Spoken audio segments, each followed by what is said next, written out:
people starting, I'm going to really start. Thank you all for joining. I think welcome to our webinar, which is on proving access, equality, diversity, and inclusion in genomics. So before we go on, let's just go over some housekeeping rules. The webinar is being recorded, and the recording will be shared with all participants afterwards, as well as been uploaded to our website and YouTube site. If you can turn off your cameras and mute your microphones when you're not speaking to minimize any background noise, that will be great. And throughout the session, please feel free to add your questions, thoughts, or comments to the chat. We'll try to answer as many as we can during the Q&A at the end, time permitting. So thank you all for joining.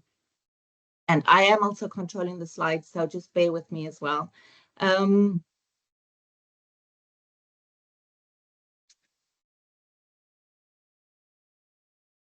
controlling the slides and they don't want to go ahead. Okay, sorry about this. So I am Philandra Costello. I am the lead nurse in Central and South Genomics Medicine Service, and I'm excited to really welcome you all to this important discussion today. As we recognize Black History Month, it is important to address health equity, particularly within genomics. Issues such as genomic diversity, community engagement, access to genomic resources, health disparities, ethical considerations, and historical injustices are all critical. Our commitment to equality, diversity, and inclusion is essential to ensuring that all communities have fair access to genomic medicine. The focus not only contributes to improve public health outcomes, but also helps reduce health disparities that disproportionately affect marginalized groups. So I'd like to take a moment to introduce the Equality, Diversity, and Inclusion Strategy in Genomics developed by and for CAS GMS Medicine Service. So this strategy is designed to ensure that all populations have fair access to genetic and genomic testing and services, and it reflects collaborative efforts aimed at reducing disparities in genomic testing, data, and research, ultimately improving health outcomes for everyone. Our primary priorities involve engaging individuals, communities, healthcare providers, and policymakers. We are collaborating closely with professionals and experts to implement initiatives to dismantle barriers and demystify genomics to ensure equitable genomic healthcare. A core focus is building trust in genomic medicine and openly sharing our commitment to EDI in genomics through diverse communication channels. Additionally, we are establishing partnerships with other organizations to promote collaboration and reinforce these efforts. We are also focusing on enhancing data collection efforts to identify and address health inequalities within genomic medicine. Currently, there is both a shortage of data and a lack of accuracy in existing data, which must be improved to provide a clearer understanding of disparities. Strengthening data quality and completeness will enable more effective strategies to reduce these inequalities and support equitable access to genomic healthcare. Additionally, we are committed to supporting a more diverse workforce in genomics and advancing research that values diversity and inclusion. Together with stakeholders, we are supporting workplace practices that foster inclusivity while partnering to support strategies that attract and retain diverse talent in the genomics field. We collaborate with partners to use local events and opportunities to promote careers in genomics, helping to expand access to genomic testing, especially among underrepresented groups. And in research, we are collaborating with organizations and laboratories to ensure that genomic research reflects the genetic diversity of various populations. Additionally, we are involved in national research studies and actively recruit to studies such as the Generation Study to further ensure that genomic advancements are inclusive and beneficial to all communities equitably. So in short, the EDI strategy is an ongoing effort that relies on commitment and teamwork. It is designed to build trust in genomics, empower people from all backgrounds, and drive meaningful change. So the strategy summary will be found on our website with the link to the main document. If you have any queries about the strategy, please do contact me or our team in Central and South Genomics Medicine Service. Finally, I think it's really important. Sorry, my slides are not moving forward now. Seem to be having a couple of technical difficulties. So it's really important to draw attention to some key statistics from this informative infographic by the NHS Race Health Observatory from October 21, which illustrates ethnic health inequalities in the UK. And it's just a few of those, you know, Black women are 4 times more likely than white women to die in pregnancy or childbirth in the UK. In Britain, South Asians have a 40% higher death rate from coronary heart disease than the general population. Black African and Black Caribbean people are over 8 times more likely to be subjected to community treatment orders than white people. This is mental health, and we need to think about treatment and pharmacogenomics here.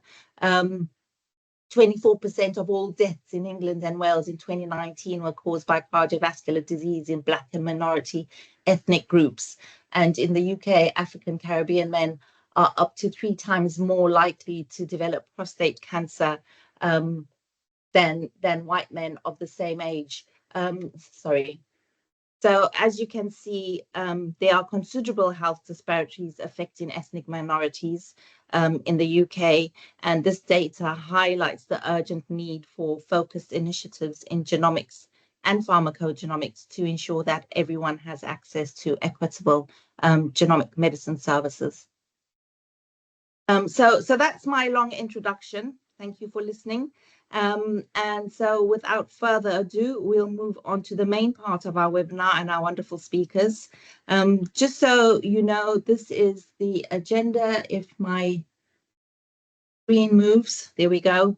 So this is the agenda we have for today, and hopefully time permitting, we will have some questions at the end. So I am now honored to introduce our first speaker, Saba Sadiq. Saba is a director at Asian Star Radio and the co-founder of Knit Your Socks Off, an inspiring group that knits and crochets items for charitable donations while supporting various causes nationally and internationally. As an expert by experience, campaigner and advocate, Saba is here to share her personal journey of cancer and her advocacy efforts aimed at raising awareness and improving outcomes for others in her community. So thank you so much for joining, Saba. Do you want me to control your slides, or are you happy to share your screen? No, if you want to, that's absolutely fine. Okay, so just bear with me. I will go on to the next one. Perfect. Thank you so much. No problem. So on to you. Thanks, Belandra. Yeah, so as a beautiful introduction, my name is Saba Sadiq, and I am the co-founder and director of Asian Star Radio, and we are a UK-based prominent Bollywood music radio service. I also present a weekly health and lifestyle radio program, and I'm also a podcast host. If we can have the next slide, please.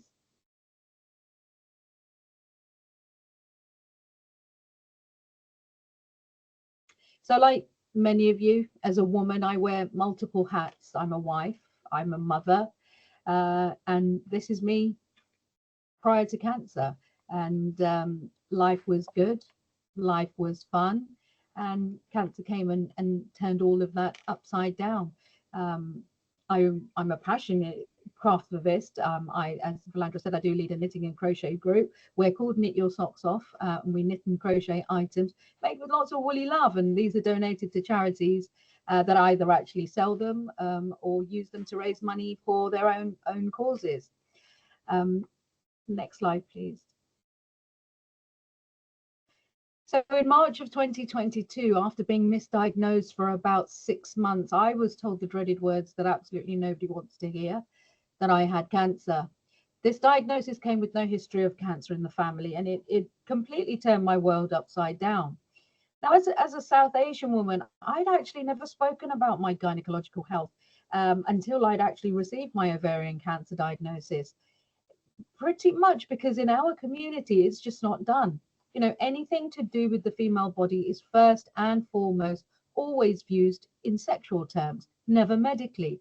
You know, we don't talk about menopause, we don't talk about sex, we don't talk about sexual intimacy. And shock, horror, gosh, if you even mention the word period in front of a brother, father, or uncle, you know, that's how deep those taboos actually go. Now, it took me about 6 months to get my GP to take my symptoms seriously. And as a woman over 50, I was just continually being dismissed as just menopausal. So when I actually finally got my diagnosis, it did come as a horrific shock. I'd never even heard of ovarian cancer, let alone suspected that any of my symptoms could have been cancerous, or to even question the misdiagnosis that I'd received. And I know I'm probably not the only one. I'm probably not alone. Next slide, please. Now, I underwent a real roller coaster of treatment. I had 2 surgeries, I had IV chemo, I had oral chemo. My first surgery failed as the cancer had spread so far, and I then went on to IV chemo in order to try and shrink the tumors before I could have surgery again, because the surgeon was just not sure how much they would be able to get out because it had spread that far. The spread has gone to my duodenum and it had also gone to my bowel. So surgery at that point would have meant possible loss of part of my bowel or even a stoma bag. And that was one of the things I had said to my surgeon from the start that I didn't want. IV chemo bashed my body. You know, side effects were debilitating, fatigue, the loss of taste, the hair loss, the sickness, the change in my skin, diarrhea, neuropathy in my hands and feet that has sadly left me with a permanent disability. Next slide, please. Sadly, IV chemo also failed, and I moved on to oral chemo. And the side effects of this were essentially very much the same as IV, but I also developed a rash that started off as acne spots on my face, very much like teenage spots, but then it spread. It spread from the top of my head to the soles of my feet. During this time, I was, hospitalized around 4 times. The A&E doctors described the rash as what an acid burn victim would experience. It was painful, it was dry, it was sore, it was itchy, and I was literally just, shedding skin. With the shedding of the skin, my skin was rapidly trying to repair itself, and it was just constant where I would be going from hot to cold, hot to cold. My internal organs were cold because the skin was drawing energy from them to actually try and repair it. So externally, I was actually burning, I was hot. This would mean that I would develop sweats and I would shiver and I would shake. And this would be for about 4-5 hours at a stretch until I literally just passed out from exhaustion. This was a really, really difficult period for me. The most upsetting thing about all of this period was the fact that I found no information whatsoever anywhere, whether that was on the manufacturer's website of the medication, or whether that was on the NHS or Macmillan, or wherever I looked. Nothing on what that rash would look like on South Asian skin. So while going into it, I didn't even know what to expect.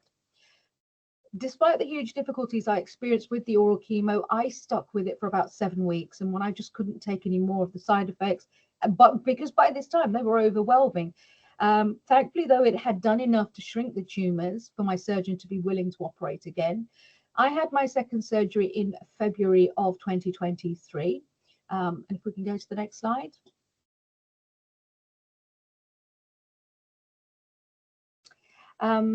Thankfully, in February of 2023, alhamdulillah, my surgery was successful and I achieved 100% tumor free. Now, I've been tumor free for about 18 months now, and even post NED, it's been a real roller coaster. But the thing is that the impact of cancer has on your life doesn't just go away once active treatment ends. It leaves an indelible mark on you, and that's physically, mentally, and emotionally. And it's affected me in many ways. I'm left with a scar, 48 stitches, chest to pelvis, that on most days I can't look at, let alone touch. IV chemo has left me with neuropathy, which is the numbness and tingling in your hands and feet, and it's left me with a permanent, tests have shown it's left me with a permanent disability.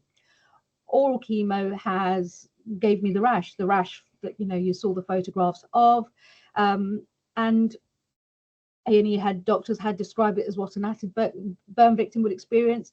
That was the most darkest point of my treatment journey.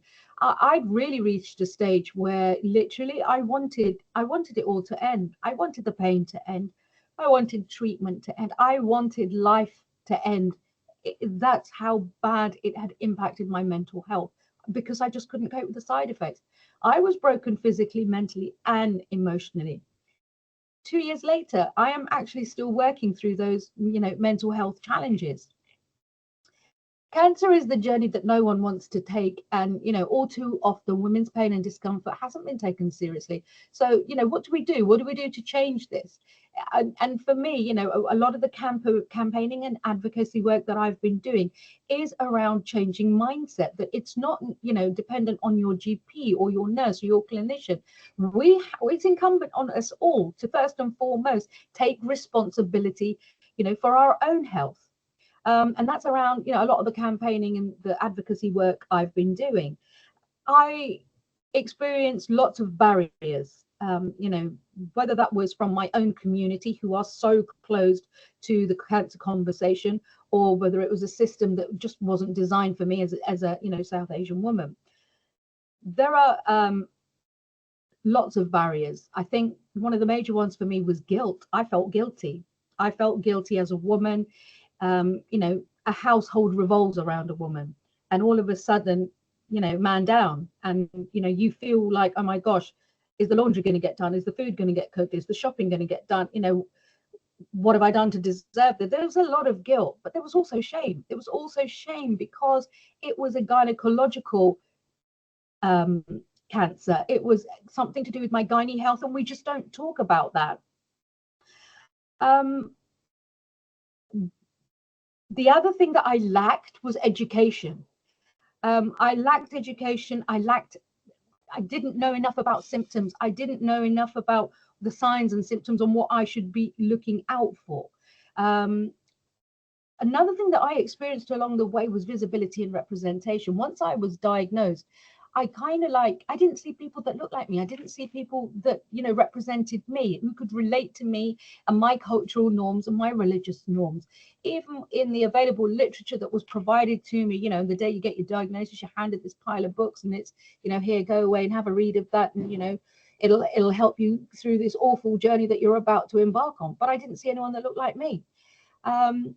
And there were some trust issues. I must admit there was some trust issues. And I think COVID had a lot to do with that, because, the number of deaths within the ethnic minorities was disproportionate. And, there has been historical mistrust. And I think COVID just compounded that and made that worse.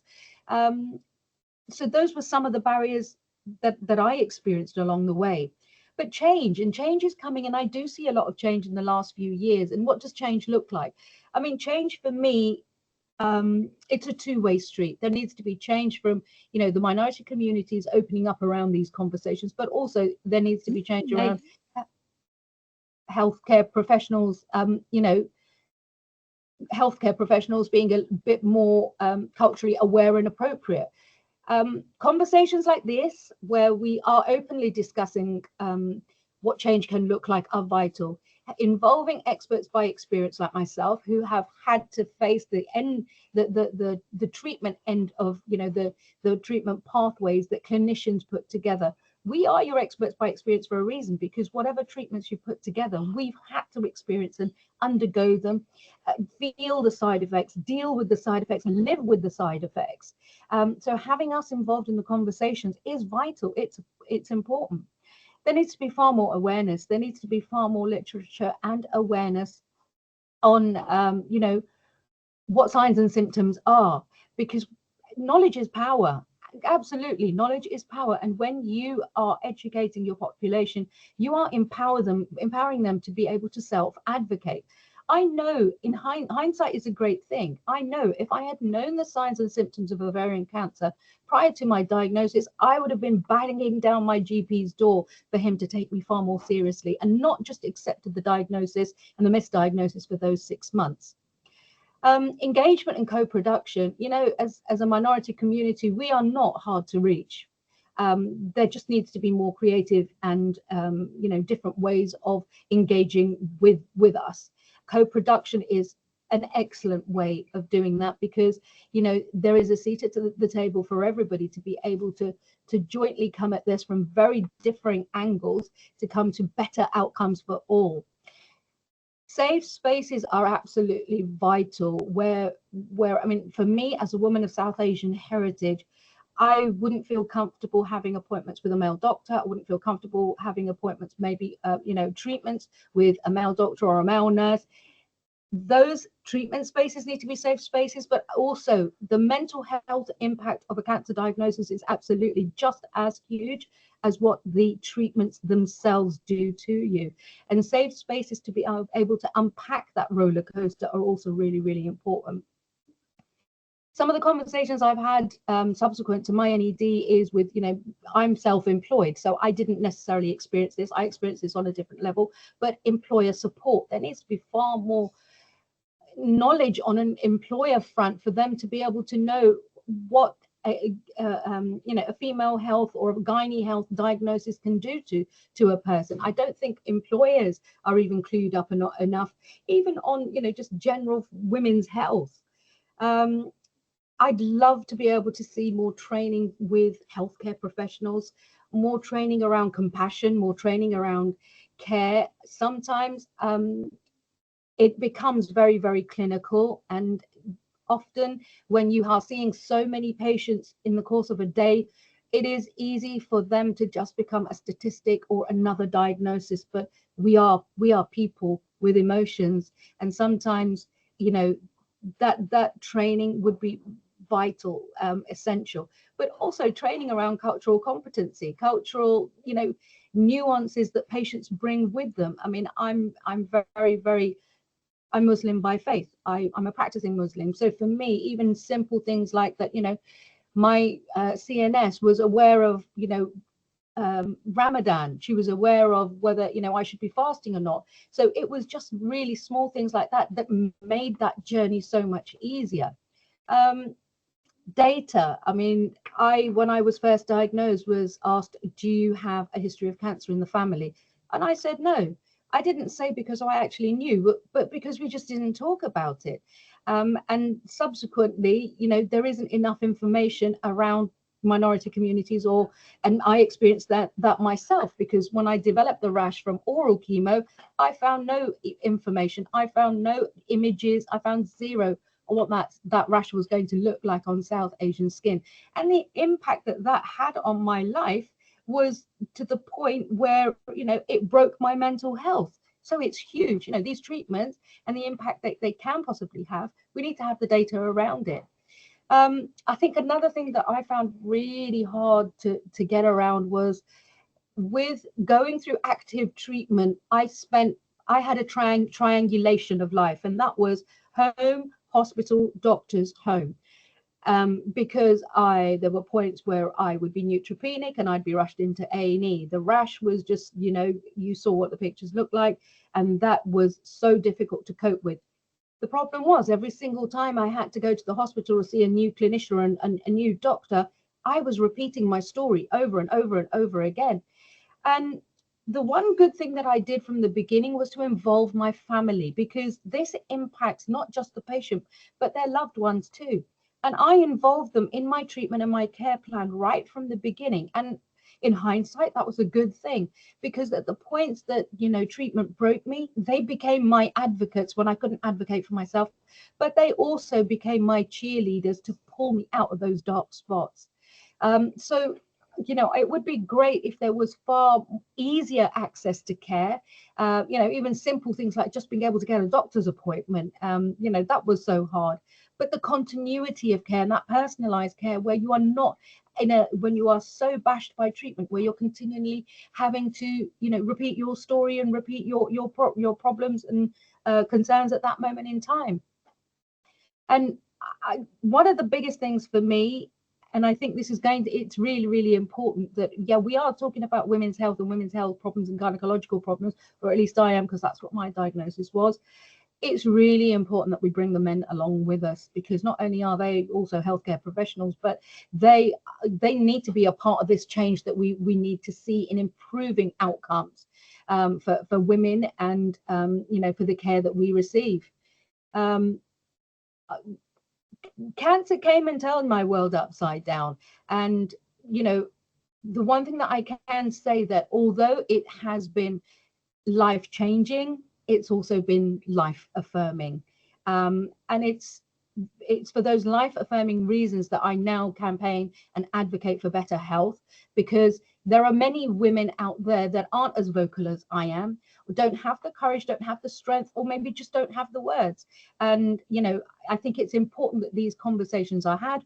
I think it's important that we normalize the conversations around cancer and women's health to encourage better education. And ultimately, it's, you know, going to advocate, giving women the empowering them with the ability to self-advocate, which will hopefully foster early diagnosis and ultimately save lives. Thanks, Phil. Oh, thank you, Saba. I didn't move any slides forward whilst you were talking because I was Oh, waiting for sorry. you to tell me. I completely forgot. Sorry. They were just kind of like, you know, just the barrier. And there you Yeah, go. There's the I barriers. just And realized yeah, when you you were finished just there. halfway through, and I thought, oh, okay, it's all right. We're Okay. So, I mean, your slides will be available, I think, to be shared. But thank you so much for sharing your incredibly powerful story and your insights, and your advocacy work, I think, is quite inspiring. And I think what this highlights is experts by experience right from the start in whatever we're doing, any plans we have to ensure there's equity. And as you quite rightly said, knowledge is power, but it also saves lives. So thank you very much for your talk. thank you. We are going to have, hopefully with time, questions at the end, if you're happy to say, and just a reminder to everybody to add your questions and any comments in the chat. So moving on, our next speaker is Dr. Raghavan Vidya, who is ISTP lead for breast surgery and a senior lecturer at Birmingham University, also a consultant oncoplastic breast surgeon at Royal Wolverhampton Trust, who is going to talk about the importance of ethnicity and EDI in breast cancer. Are you ready? Yeah, thank you very much Yeah. for the invite. I hope audio is all Are right. you? Yeah. Are you going to move your slides, or shall I move your No, slides? Are you you going to need to share? move it for me. You need to move it for Okay. me. No problem. Yeah, we listened to a very interesting story and a passionate story from Saba telling us the real pathway and where we are. It's not only for the ovarian cancer, but you'll see similarities for breast cancer and for all cancers, particularly in the UK as well as in the US and also in the European countries. I'm going to talk to you about ethnicity in breast cancer. I'm Dr. Raghavan Vidya. As I said, I work in the West Midlands, and I'm also involved with the genomic in West Midlands. And I also take part in the EDI group. Next slide, please. Now, we know the breast cancer is a major global health problem. In 2020, we know about 2.3 million cases have been diagnosed each year, and the incidence is rising. But what I'd like to emphasize is the understanding and management have largely based on data and research from countries in the West. We do not have much data, as Saba said, for ovarian cancer. We don't have much data for breast cancer also. Next slide, please.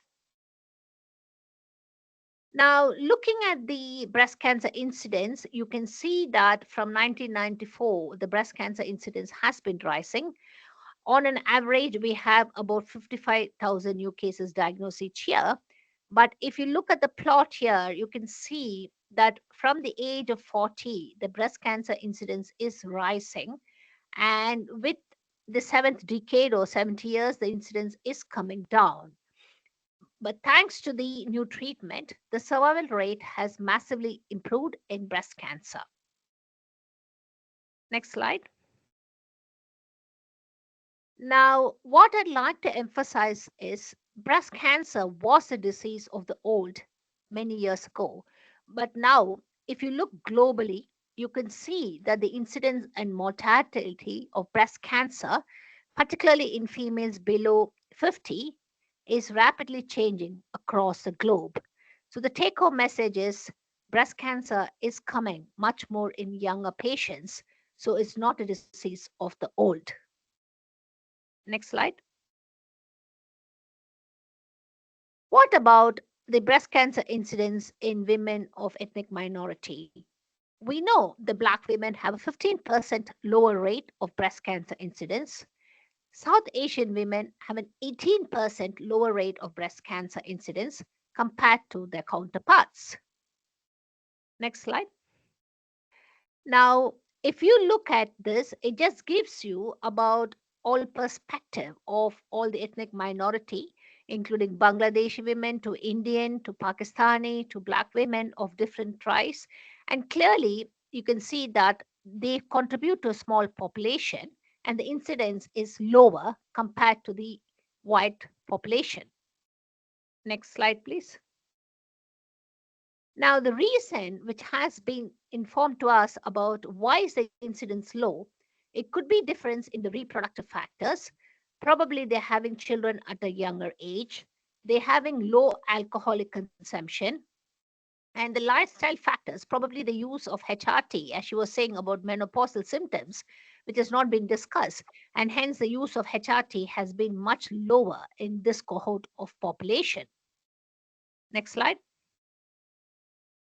So the evidence clearly suggests that the incidence is low, but what has happened is the lifestyle factors have changed and there is increase in obesity and probably delay in having children and probably the uptake of HRT for menopause is increasing and probably we anticipate that the incidence of breast cancer will be on the rise in Asian as well as the black population and probably it will be equivalent to the white population in the future. Next slide. Take a minute to look at mammographic screening. We heard from Sabha that she was saying that she doesn't know about the symptoms. She did not know about screening. So what happened to mammographic screening? Next slide.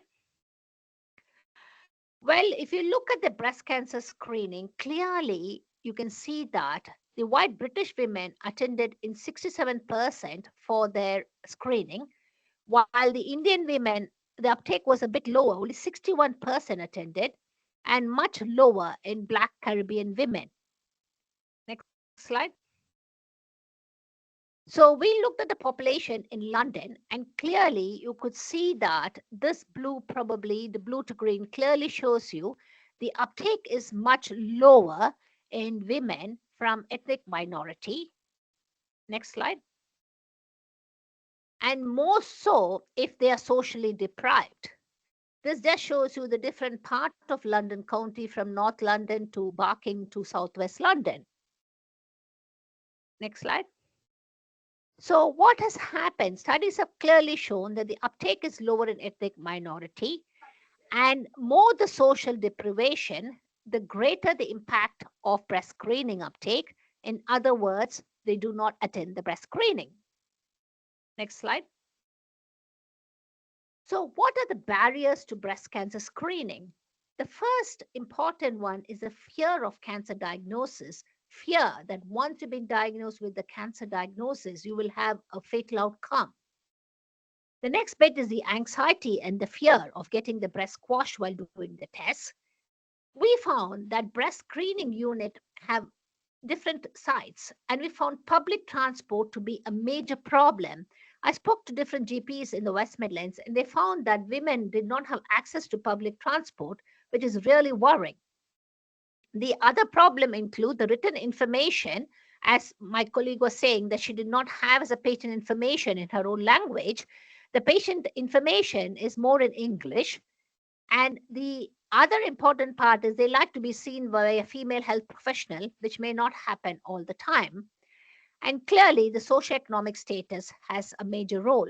So if you look at the screen, clearly there are multiple factors which varies from the fear of cancer diagnosis to the public transport to the socioeconomical status.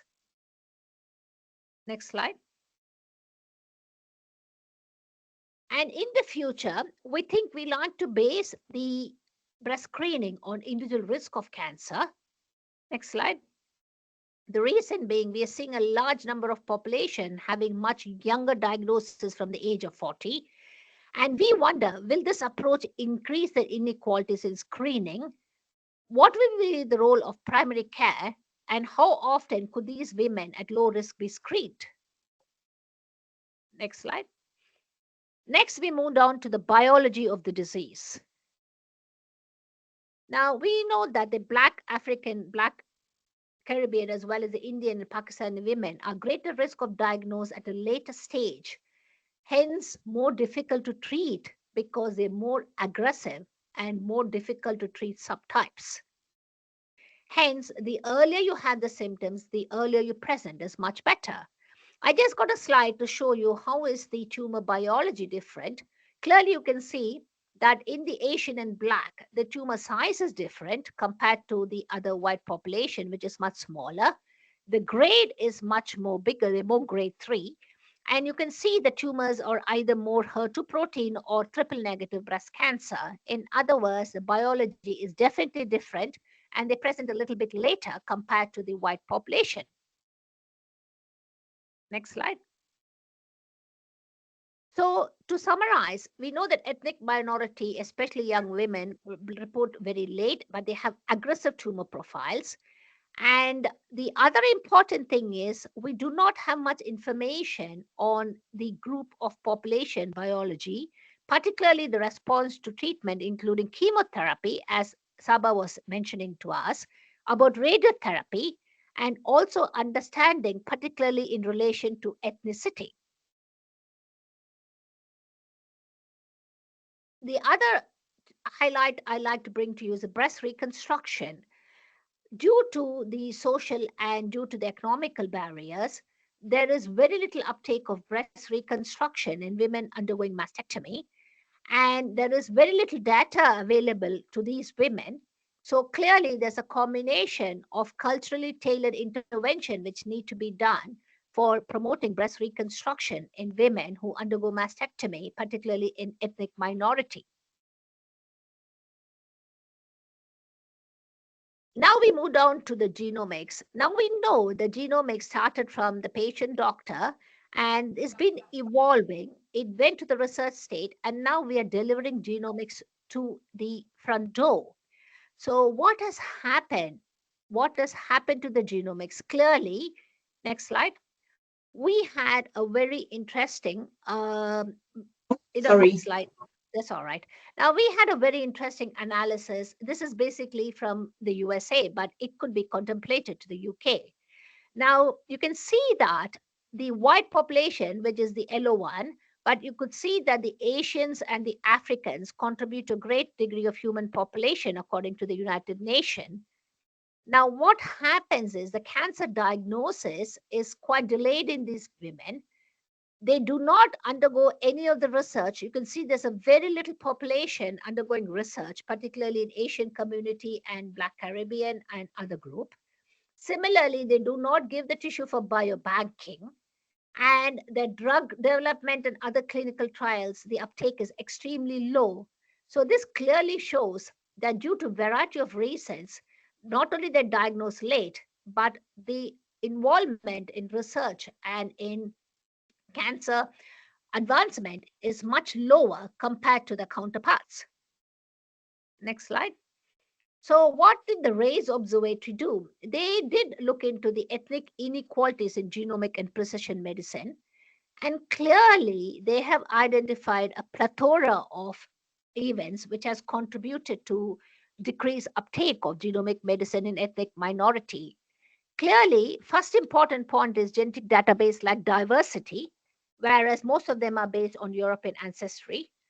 Ethnic biases in genetic database, which represent underrepresenting ethnic minority. Understanding and awareness of genomic services was very limited in this group. They had a great reluctancy to store the tissues and contribute to biobank, probably due to mistrust, discrimination, and cultural insensitivity. Again, the understanding and awareness of the genomic services was very limited among ethnic minority communities. Next slide. So, what were the recommendations for meaningful community engagement in building trust? Of course, we have to look at the policy and practice to ensure equitable access, as the genomic medicine is doing, particularly in the West Midlands. Looking for diversification of the research participation. Most important is workforce training and education, and empowering patients is very important if you want to accelerate uptake of genomic medicine. Next slide. The other important thing I like to bring down is the health seeking behavior. As Saba was saying, there are cultural beliefs, and their knowledge and signs and symptoms of cancer is very limited. And there is a big potential stigma, which is culturally related, resulting in late diagnosis and late presentation. Next slide. What about patient experiences? We have the National Cancer Patient Experience Survey done every year. And clearly, the ethnic minority have not only engaged, but they have also shown that they're not happy due to a variety of reasons. The experience has been poor. And I probably think this could be related to cultural barriers as well as the information available and accessing healthcare. Next slide. So, to summarize, not only women have late stage at diagnosis, particularly most stage 3 and 4, they have lower survival rate because of the late stage of diagnosis, and the patient experience has been poor due to a variety of reasons. Next slide. What is the future? I probably think we have to empower women, we have to empower patients, and this starts from better informed decision. We have to enrich and increase diversity in all the information available, enrolling in inclusivity and important involvement in clinical trials. Very important to elucidate drivers of disparity, eliminate whatever we could do for the system bias in the ecosystem. I think enabling is very important to access equitable healthcare. Prevention probably needs to be the dogma to prevent advanced disease. Early detection needs to be an important key, and effective therapies will help a lot. Engagement is another important point, including patient, not only the patient, but the family, so they can act as an advocate, healthcare and research communities and stakeholders. Education will be the mantra again to particularly increase cancer awareness, encouraging health seeking behavior and lifestyle. So I probably call it'll all be the ease to improve and eliminate the disease and eradicate ethnic disparities in the future. Next slide. Just a word about the factors that affect breast cancer development. We have the intrinsic, which is the genomic, which constitute about 5% of the breast cancer. But the remaining are all extrinsic, which is environment and lifestyle related, which affects the biology of the disease. So I just like to give you a small take home message. Next slide. So what I would advocate is maintaining a healthy weight is very important to reduce the risk of cancer. Physically activeness is very important. The more you're active, the better it is. And of course, we cannot do anything much about getting older or family history, but making sure that you do take part in the screening and getting diagnosed early if there is a risk of cancer, particularly in the family. Next slide. And I think it's very important for ethnicity people to join the different group. We have the one in the cancer research group in the Oxford. We have one in the West Midlands where we are having a PPI group, and I would advise you to get actively involved, because this increases and the population to become ethnically aware of the different strategies and different challenges we have. Next slide. This is George Onati, my very good friend, talking about Black women and breast cancer, trying to increase the awareness. Next slide.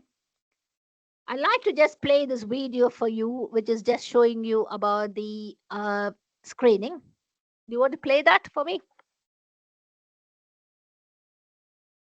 Hi, my symptom was an Is sound coming through?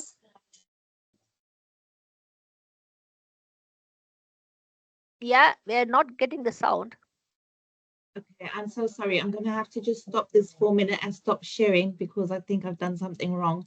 One second, Okay. just bear with me, everybody. It was No okay at the start, Phil. So it's a very interesting video about breast awareness. I just wanted to show you how women, Asian women, have just created this video empowering women to understand about breast cancer screening. Okay, it's not working for the sound for me. If you mute me and you play your sound, Phil, it may work for you. Just increase your sound and mute me.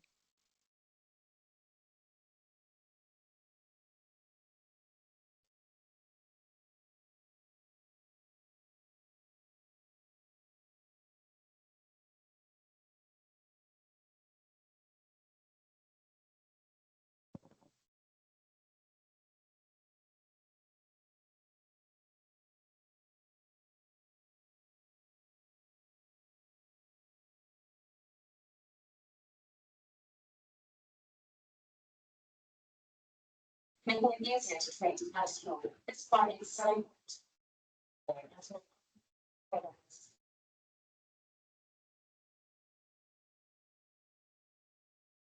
you hear the sound? it seems to be going on fast forward, Phil. I think it's just, to be honest, a connection issue. So we might just have to share the link to this video afterwards, because I think it's just coming through too quickly for the sound to keep up alongside the video, I'm afraid. But we'll definitely share that. We can share that video, alongside the slides afterwards. Thank you. Apologies. A very interesting video showing about breast cancer screening. If you share it with them later, it'll be helpful. So to conclude, I'd like to say we have a large amount of work to be done to increase the awareness, to improve and empower the women and the men in ethnic minority group, to getting them in line to understand about any disease, particularly cancer. And at the same time, I think the whole government and the services have got a lot to do to educate and bring awareness in the community. Thank you very much for giving me this opportunity, and I'm happy to answer any questions at the end of this session. Thank you. Thank you very much, Dr. Vidya, for that very fantastic and informative presentation. It's so important to understand how EDI practices can enhance our approach to breast cancer screening and treatment. So thank you very much. So I'm going to attempt to share again. And I'm really thrilled to introduce Sasha Enriquez. Sasha is a principal genetic counselor with Guy's and St Thomas's NHS Trust, a PhD student, a committee member for the Association of the UK Genetic Nurses and Counsellors, and co-founder of Genetics Engage. Sasha is passionate about inclusive participation and culturally appropriate care, and is going to talk about diversity within genomics and the implications for genetic counselling. Thank you, Sasha. Thank you, Phil. I'm in a squeaky chair, so I'm going to try and sit still, which is difficult for me. So apologies if I interrupt myself. Okay, so I'm Sasha, as Phila said. I can look in the names and see that there are a few people that I know, which is nice, and a few people who might not know me. So I'm a genetic counsellor, and I've been a genetic counsellor for, I think, since about 2011. And also at the moment, I'm doing some research that's kind of looking into social justice in genomic research. So I've taken a slightly different approach to giving this talk, because Phil let me know that this will be quite a mixed audience. And I think that some of the other speakers are doing a really excellent job of showing exactly where these health inequalities are. And I don't think any of us are questioning what these health inequalities are. And as a genetic counsellor who sees patients who have lots of different conditions, the same story can be told in lots of different conditions about some of the inequalities that we see, which are a mixture of the societal implications, the system implications, and also just us as practitioners and how we improve the outcomes for the patients that we see. So I'm just going to talk a little bit more about that. I'm going to talk a little bit more about my context as a genetic counsellor and how that has shaped my work and my career, some of the things that I know about, some of the things that I do, and hopefully for those of us that are in healthcare or interacting with healthcare, give us a chance to think about what our space and our capacity for changes in those different areas and the things that we could do to do something towards kind of equity, diversity and inclusion. So next slide, please. It was really important that we started with that patient perspective before we had this conversation, because when we talk about this, it's really important to remember kind of who's at the centre of everything that we're talking about. We might be talking about research, we might be talking about data, we might be talking about workforce, we might be talking about teaching, but really, hopefully for all of us that are working in healthcare, we have the same goal, which is kind of putting the patient at the centre of what we do and thinking about how we can make sure everyone at the centre of what we do, and we can work together to make sure that they are all having the same outcome. Next. So we all feel as though in healthcare we might have our unique positions which are different from each other, but there's something very unified about what we all want to do, about the kind of moral, economic, social reasons that we want to do better for society. But sometimes we need to take kind of a reflection on kind of where we're battered and bruised, where we are lacking and where we need help to be able to do that work better. Next slide. So we seen on the other slide that the speaker just spoke about before, about these kind of grand expectations and desires for genomics to kind of really transform kind of healthcare and accelerate genomic medicine kind of across the NHS. And this line, which kind of comes from the recent genomic strategy, kind of talks about that and says that we want to be kind of world leaders in this equitable service to populations and individuals. But for me personally, that's not possible unless we have a framework that allows the inclusion of all the people that involves at all of those levels. So I told you a little bit kind of about the work that I have done over the years, and I've worked as a genetic counsellor in the UK. I've worked as a genetic counsellor in the US, and both in the north of the country and the south of the country. And some of those inequalities that we are talking about are situated kind of in our individual GMSAs, but also they're situated nationally, and also I've experienced that they're situated globally. And so for any of us to think about what is the true potential of genomic medicine, for me, I think that that's not possible without really thinking about the framework of inclusion that allows all the diversity that we have to be part of that. And so for me, that came to be kind of three very distinct questions over the work that I had done. And so it was this idea that we are not only talking about kind of the equity and diversity and the inclusion of the workforce that we have, you know, so do we have a workforce that represents the patient groups that we see? And from my experience, kind of working both in the UK and both in Africa and looking at the literature kind of across America, across Canada and across Australia, that was kind of a resounding no. So we have issues about kind of that diversity and inclusion within our workforce. And then when we think about kind of the systematic changes and the society challenges that the patients that we see have just in getting to us, we know that also there is, issues around kind of getting that kind of diversity and framing that inclusion for the workforce that come to see us as well. But then also we've heard, very excellently put together is those gaps in data. And as a genetic counsellor, when I think about data, I'm really thinking about all sorts of data that help us do our work. And I kind of really call on you that in your different kind of localities as health professionals, you think about kind of how much data goes into how you treat your patients. So there is that data that's very much about kind of just the variation of the gene, what the gene does and how it affects people, how treatments affect people. So that kind of very medical information and data that we might get. But as a genetic counsellor, I see patients and I'm thinking not only about their genetic diagnosis, but I'm also thinking about their kind of psychosocial adjustment as well.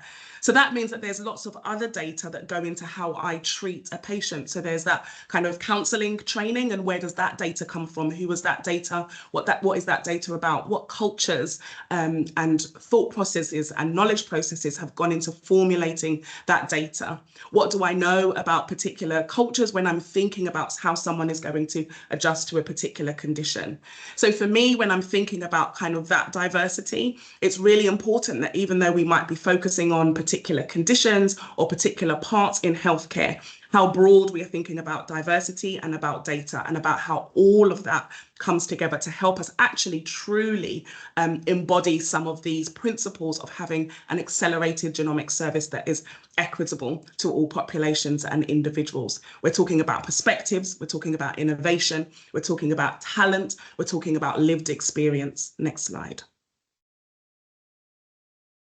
And it's also interesting and useful for us to think about what we mean when we say equality, what we mean when we say equity, and how honest we are being about the circumstances that we are in any of these points that we are talking about things. So are we talking about a point where we have resources, but not everybody has the same access to the resources, or we have a service and not everybody is getting the same outcome from the service? And that's really what we mean when we are kind of talking about inequality. And so we can put things in place, we can do things in our clinics, we can write letters in a particular way, we can set up our room in a particular way, but are we doing equity? Are we doing equality? Are we providing the same service to people when we know that there are systems around, barriers for certain populations that mean that they still won't get the same outcomes even if we put those things in place? And that's kind of the really big challenge when we're thinking about doing this work, is this move from equality to equity, this move from thinking about what people's needs are in order for them to get the same outcomes. And that's really what equity is. When we think about those barriers for different populations and different groups, what can we put in place that means that everybody isn't, because everybody doesn't start the race at the same point, what can we do to make sure that at the end of that, people are all getting the same outcomes? And truly what we would want is to be able to break down those systems even further, to think of different ways of accessing the resources that we have, the resources of healthcare, the resources of genetic testing, the resources of surgery, of treatment. What are the other ways that we can think of? And that's kind of really the big challenge for us when we start to move past thinking about just these ideas of EDI, that actually how can we start to embody kind of true justice? Next slide. Is there a slide? And so for me, when I think about, what the challenges are for genetic counsellors and those who work in genetic medicine, is kind of, as I alluded to before, that we have these huge challenges when we think about the workforce and how is the workforce equipped to meet an increasingly diverse population. When we look at any of the census statistics for the UK or globally, we have a hugely mobile kind of global population, hugely mobile populations within the countries that we live in. So we increasingly see that our clinics in certain parts of the country are increasingly more diverse, and the workforce in genetics kind of hasn't moved in the same way. There's been lots of work in other countries to kind of think about that workforce and think about how that workforce is kind of meeting the needs, and just kind of actually looking at the demographics of the workforce that we have. When we think about kind of genetics and the work that genetics needs to do in the UK, these are some of the things that we also are challenged with kind of thinking about and doing something about.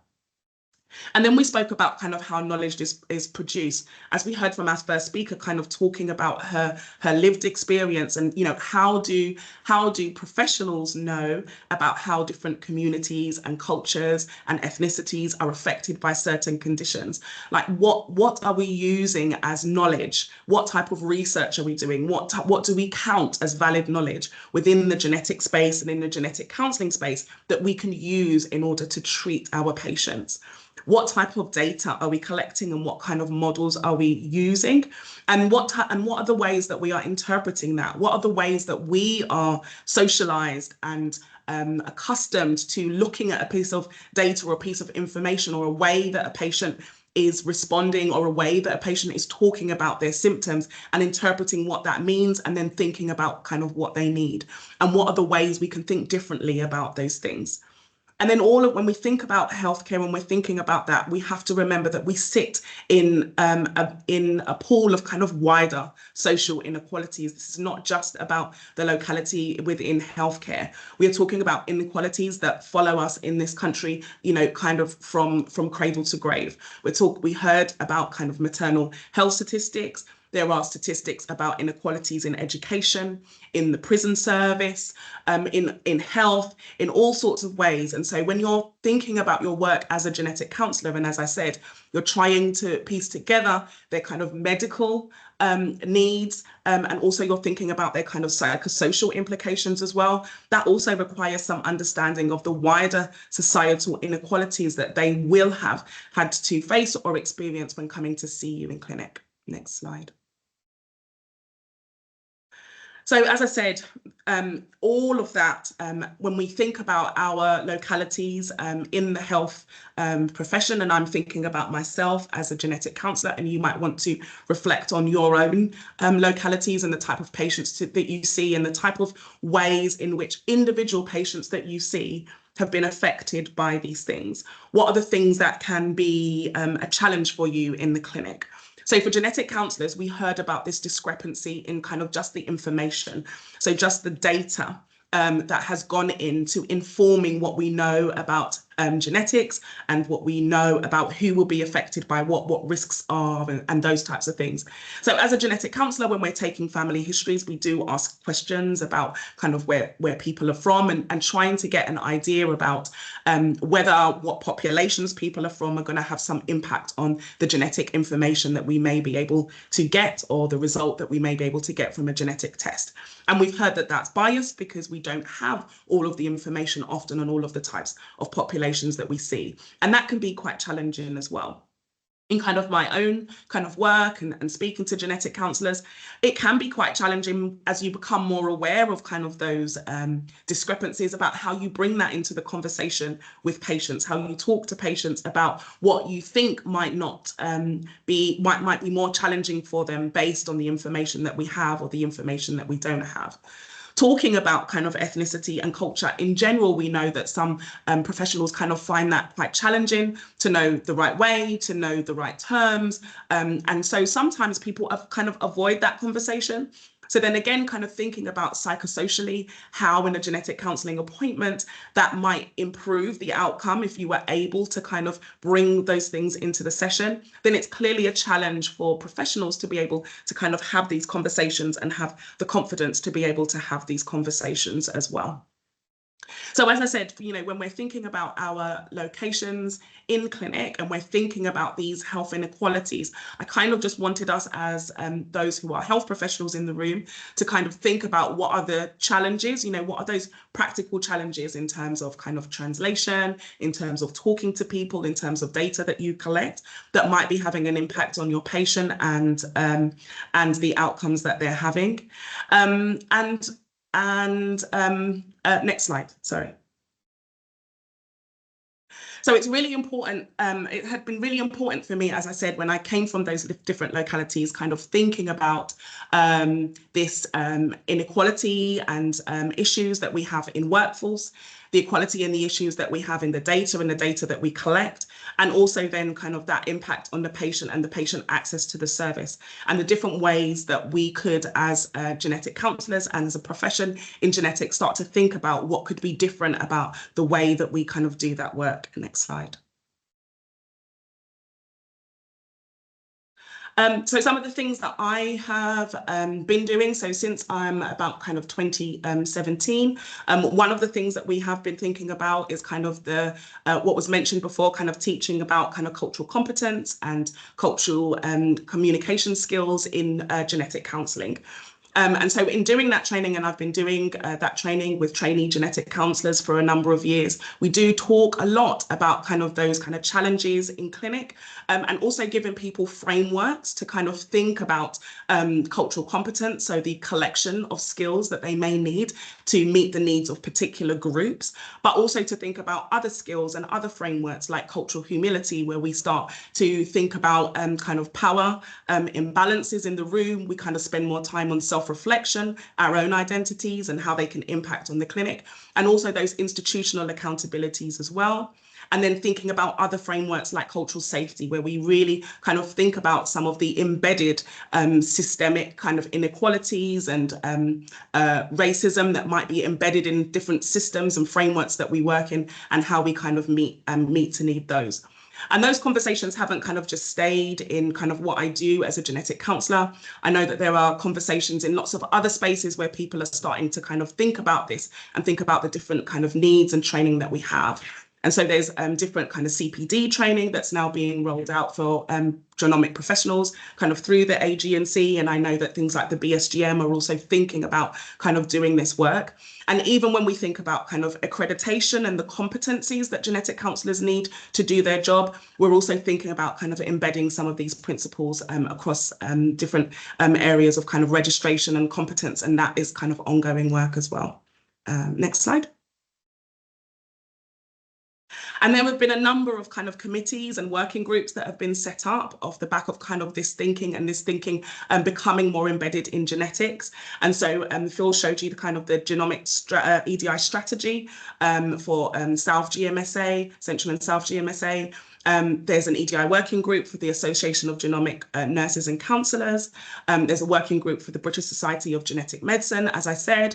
So these groups are really trying to kind of get their head around these problems, but also there's lots of collaborative working as well. And I know that one of the particular projects that the EDI subgroup for the Association of Genetic Nurses and Counsellors are doing is trying to actually find out where all these different bits of work are going, so that we can actually think more collaboratively about this work and kind of share learning with each other. Next slide. And different types of research is really important as well. We spoke about that data, kind of the lack of data that exists, the bias in data exists, and the need for different types of data.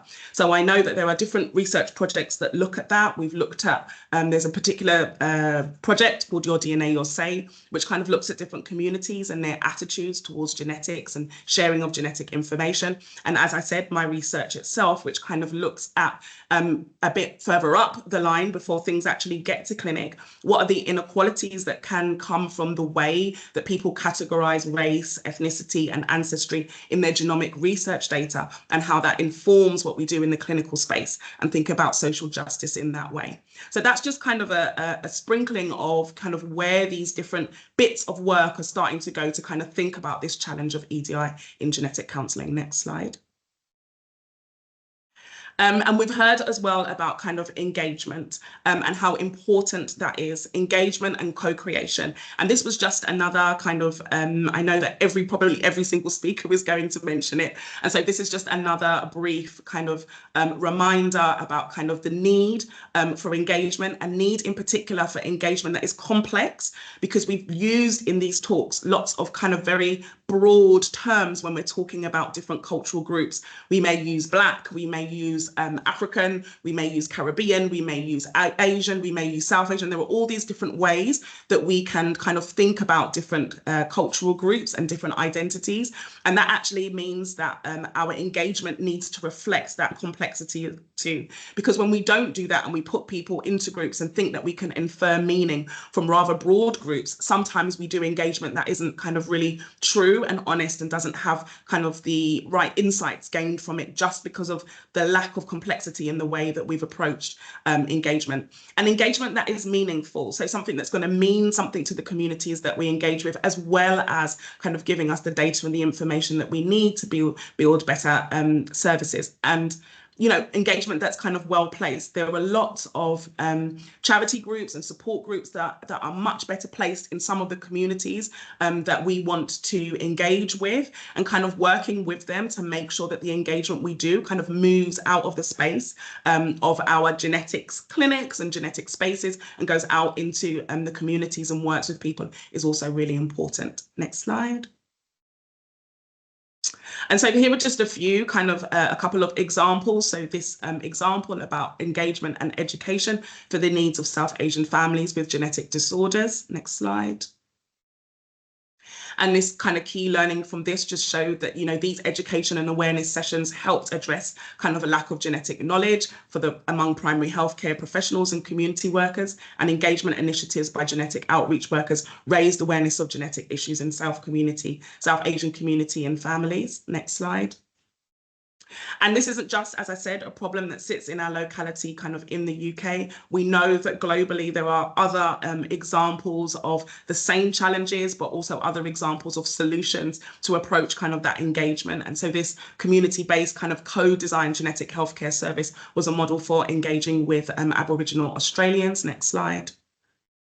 And the key learning from that, again, was that, this community-based and family-centered approach to successfully deliver effective specialist genetic health services in a remote community setting. So that idea that we can move genetics to the places where genetics is utilized in the ways that communities want, and that the approaches can have broad applications for the future design and delivery of specialist health services, particularly when we're thinking about culturally and complex settings. Next slide. But that doesn't mean that there aren't things that we still need to do. Next slide. Sometimes when we think about some of these issues, as I mentioned before, when I spoke about kind of cultural humility and cultural safety in particular, both of these are frameworks that think very carefully about what are the institutional and systematic inequalities that actually support and support and embed the inequalities that we see. And so sometimes in genetics, we might come up with solutions that meet particular problems without a consideration about the wider systemic inequalities that kind of feed into that. So we really have a need to kind of examine that further in genetics. Next slide. And as I said, the EDI subcommittee at the moment is trying to think about kind of how to collaborate some of the work that we're doing. And I've been doing kind of that teaching with genetic counsellors for a little while, but all of these things kind of really need to be at the core of what we are doing, and also need to be coordinated. Things like teaching need to be embedded, and they need to be assessed. And so that we don't actually end up in a place where we kind of need all of these separate groups because they become embedded in the work that we do routinely. Next slide. And also we have kind of a wide variation of the ways that different people are kind of doing this work and thinking about this work, wide variation in the ways that people are even using terms to describe these different groups. And that can be also a challenge, both in kind of thinking about the generalizability about the work that we're doing, but also in the inferences that we may be making, and also the minority groups that we may be missing because we're not thinking about things in really complex ways or really coordinated ways. Next slide. And this really needs money and time. So when I say investment, when we're thinking about kind of complex solutions to wicked problems, these are things that need a lot of time, and they're things that need funding. So, thinking about how we can get that investment, how we can get protected time to do this work. Lots of us who work in EDI are often doing this as extra bits to the work that we already have to do. So those are really important things to think about, and really important things for our institutions and services that we're in to think about. And also the accountability. We have had strategies, we have had policies on lots of these things for lots of time, but actually thinking about what happens when these kind of metrics and targets are not met is kind of going to be a really important part of the work as well. Next slide. And I just wanted to end by saying that once again, remember who is at the center of all of this. And we all come from our different kind of localities. We all have different spaces and different capacities for the work that we can do around this thing. No one of us can do all of those things, but together we can put the patient at the center of everything we do. And that is all for me. Hopefully I haven't used up too much time. Thank you. Thank you very much, Sasha, really for highlighting the importance of education, training, cultural competency, and the importance of diversity in genomic data is such a critical aspect for improving patient care. So thank you very much. Thank you. So our next speaker, sorry, just a reminder, any questions, please pop them into the chat. Thank you so much for the comments that are there already.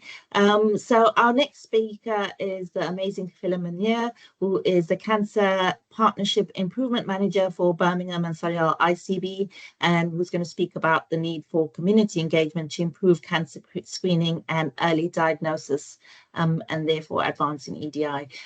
So Kafila, are you? Yep, I'm here. There, Phil, yeah. thank you. Thank you so much. Do you want me to do your slides, or are you sharing your screen? I don't mind. It might be easy if you do them. Is that okay? Yeah, no worries. That's just fine. Yeah. Yeah, but no, thank you. That really helps. Thank you so much. It's an absolute honor and pleasure to be here and to follow such amazing speakers. Sasha, you framed me really well there, because I'm going to be talking about engagement and the importance of co-production, and some of the points that Sasha has already put out there. Essentially, you know, everything that we do should be centered around those with lived experience. So just to go through some of the stats that you've already heard today. Next slide, please, Phil. So many of you probably have seen this already, this slide here. It's just referencing the disparities and the age, the gap. So it's essentially almost 9 years life expectancy between the poorest and the richest. And this is a local data from Birmingham. And just as you can see in the corner there, that statement around it's not your genetic code, it's your postcode, but actually many of our colleagues would probably debate, you know, it's a combination of those things. Next slide, please. So essentially what we've heard throughout the session today has been, you know, the disparities around healthcare. And it's really important for us to really begin thinking about the population that we serve. So essentially my focus has been largely on the Birmingham and Solihull demographics. These are some slides by our Health Inequalities Director. Unfortunately, it couldn't be with us today, but essentially it's here to show you that, you know, we've got a really diverse population in Birmingham and across Solihull as well. Almost half of our population is from an ethnically diverse background, and that being amongst one of the poorest in the whole of the UK. Essentially 130 children live in poverty. That's a significant number. And as I've just referenced there, the disparity between life expectancy, that 9-year gap, that's a significant gap. How do we essentially close this gap and make sure that we create equity? So just to highlight to you as well, I mean, this is a conversation that comes up, and sometimes we're looking at groups, and we're looking at them at one aspect, so we're looking at ethnicity, but we need to think about the whole picture and really personalize it to, you know, is there some learning disabilities? What are the disparities there? Where can we target a cohort that are largely impacted, and how can we ensure that we join all the dots up? Because it's often a case that we're talking about one cohort and we're talking about South Asian, but we might forget that there's mental health in that factor as well, learning disabilities and other aspects. And that's where we need to think about where we join up our collaboration and work alongside the system to try and tackle those inequalities. Next slide, please. So we've heard today about the Core 20+5. I've recently completed the Ambassador Programme, and it was an absolute honour to meet other colleagues across the system who are equally passionate. I think it's been a phenomenal programme, and Dr. Bowler, the work that she has put in, you know, it's really bringing about some changes. And it's like Sasha's just alluded there, many of us are doing the health inequalities work as an add-on to our job, despite having some of that EDI within our remits. A lot of it is additional to the work, and that's because we often see health inequalities as something separate, sitting outside of our day jobs, but it shouldn't be the case. What we need to try and understand is, how do we combine these things? In order for us to get to those better outcomes and really close the gap, we need to understand how we can do our current job and really address inequalities within that. And I think my experience of it has been that, you know, definitely more conversation around inequalities. However, I feel that some of the practical steps in actually getting out and having those conversations, and some of the examples that Sasha and Vidya have given us, and Saba has spoken about, you know, around co-production and actually working alongside those with lived experience, is something really lacking in our work. And I think that we have to get better at that element in order for us really to make that difference. So you can see those key areas that largely impact. So you think about respiratory disease, cardiovascular disease, diabetes, cancer, all of that impacting a particular population and the life expectancy, and then thinking about the impact on the whole of that family or that population or that community. Next slide, please. So just some local health profiling data for us. There's been a lot of awareness campaigns recently around prostate cancer in particular, and late diagnosis with Black men. It's recognised that this is not a national screening programme. However, some of the concerning statistics are now questioning, you know, how we go about diagnosing this. And I know that many of our colleagues are campaigning as well on trying to do work around this. But there's a significant amount more to be done in order for us to reach that point where we can actually start to change some of that, some of those statistics. So it's just sharing with you on the screen here the populations that are impacted, just as we've heard previously. Next slide. These are some of our key priorities, and as Sasha has already referenced, you know, that work needs to happen as soon as possible, as early as possible, and thinking about the whole life cycle than just that isolated case of, you know, somebody who's had that diagnosis and where we can do that work post-treatment, but actually looking at the whole pathway and looking at the family dynamics and ensuring that we actually get that health literature out, and improve those outcomes, and working with the whole of that population rather than focusing on just our target population of older adults or adults in particular. Next slide, please. Oh, sorry. Okay. Oh, yeah. No, that's just the previous one. So one of the things that I feel it's okay. But so yeah, I can briefly just share with you. So you sort of mentioned there about those categories and those areas that we're focusing on and the marginalized communities that are impacted.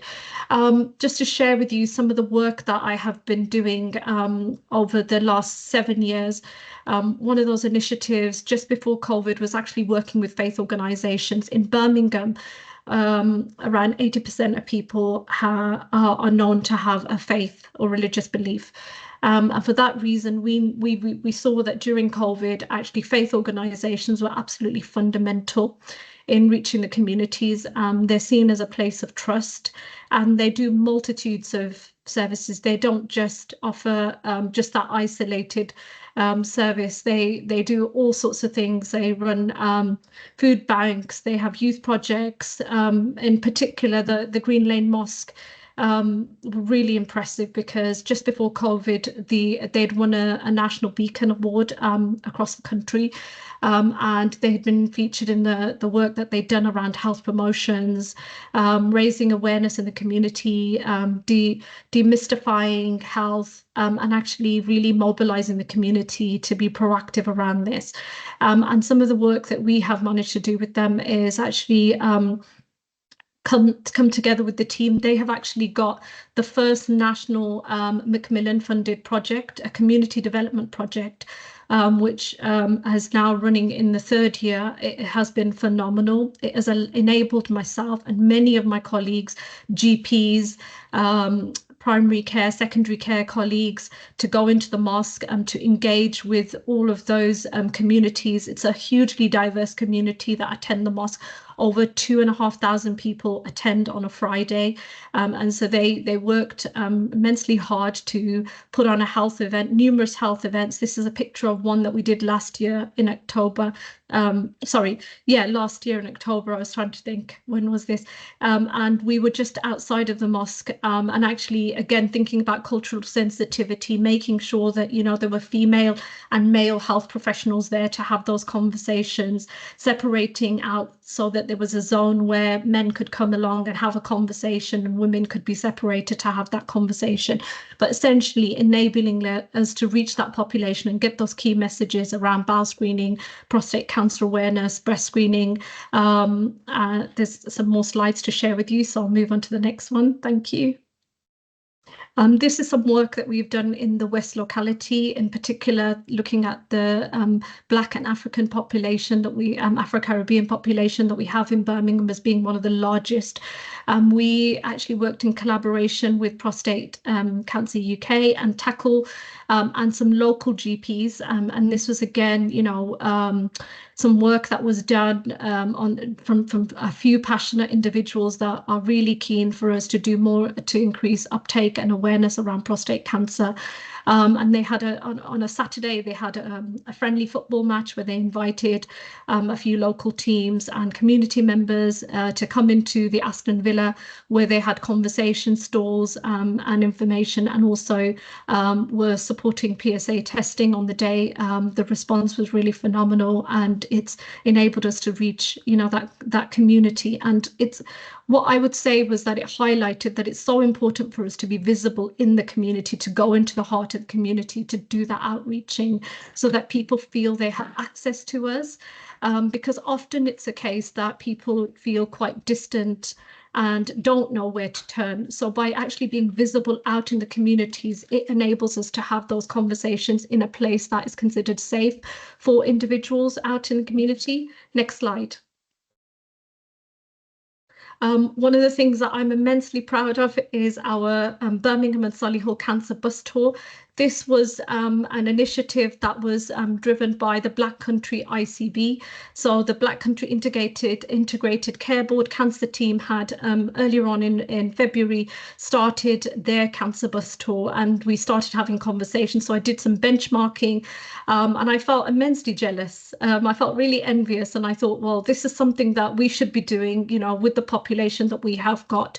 So we came together, we worked in collaboration, and it was a huge success. We ran a 2-week tour on the first week of February, going on to the first 2 weeks, of February, September. So they ran their tour in the first week of February. Then we ran our follow-up tour in partnership with them, where we visited 10 locations across Birmingham, Solihull, and the Black Country. The engagement that we had was absolutely phenomenal. This is a picture with our chair featured there, and we worked alongside a community partner on each and every one of those days that we were there. Next slide, please. Oh, and that's just to mention that we had the West Midlands Mayor as well join us, alongside some other key members. We have the Health Secretary as well on one of the days coming out and speaking to our partners. We also worked in collaboration with the liver surveillance team at the University Hospital Birmingham. So we created a space, so it just shows you that, you know, when you come up with these initiatives, sometimes there are other people. If you do that scoping and you sort of raise awareness around the work, the willingness that you get. I had over 25 different partners contact me.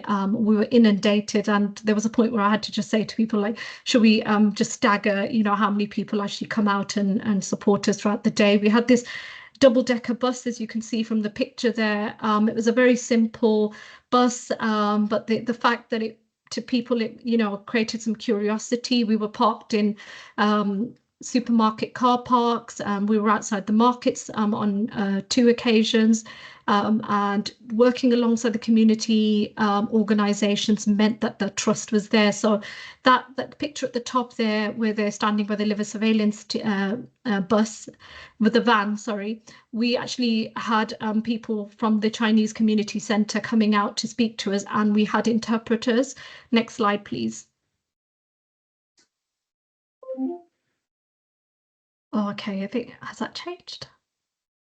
Yeah, so I mean, just to make you aware that we had approximately 600 people visit in the 5 days that it was in Birmingham and Solihull, and I would say roughly the same for the Black Country. We ran in those 2 weeks, I would say roughly around sort of 700 health checks. So we had basic health checks on the bus, which encourage people to come and have a conversation around their blood pressure, around blood glucose, their BMI and things like that. So we just some really simple ways of engaging with people that actually drawed in massive crowds.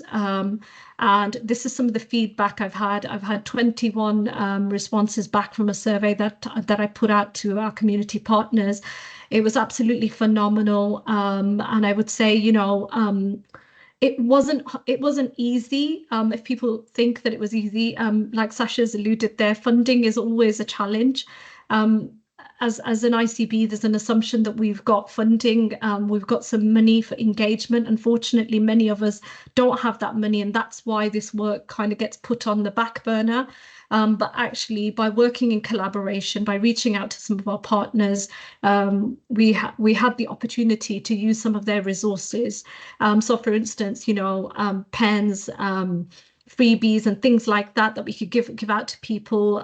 We collaborated, and we had Breast Cancer Now who nominated and gave us some of their merchandise. Similarly, like the wonderful genomics team, so Phil and Charlotte came out to visit us as well, and we had some supplies from them. So it meant that we had a wide range of literature, merchandise for them to have these conversations. And what we found was that, you know, it really enabled us to see where we could work better in collaboration. There were so many conversations held around, you know, family history, genomics, you know, the missing history, the missing family history of cancer diagnosis, people talking about their heritage and not really having, you know, clear defined diagnosis for sort of relatives that have passed away over the years. So, you know, hearing things like that from people directly and the concerns. There was another really powerful story from a family that had traveled from Ethiopia that were visiting their daughter who was a student at Birmingham University.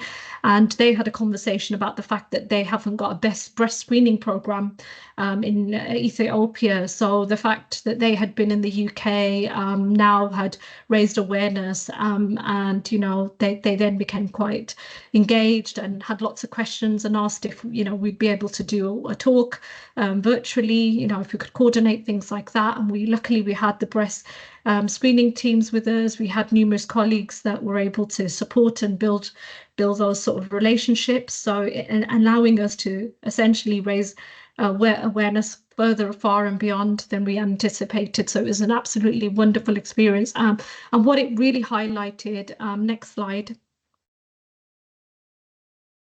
Thanks, Phil. What it really highlighted was the importance of working in collaboration with community partners, because, you know, we can do as much as we can to raise awareness internally, let colleagues know that, you know, we've got these wonderful ideas and we want to do these wonderful initiatives. But if we do not work closely with the trusted grassroots organizations, we're really going to struggle to engage with the population that's impacted. And that's because the trust is lacking. Often people do not feel, you know, that we represent or, you know, that we understand.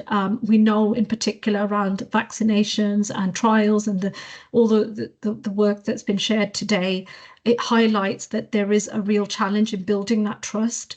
And if we want to understand what people's fears are, what people's worries are, and how we can bridge those gaps, we need to work closely in collaboration with community partners.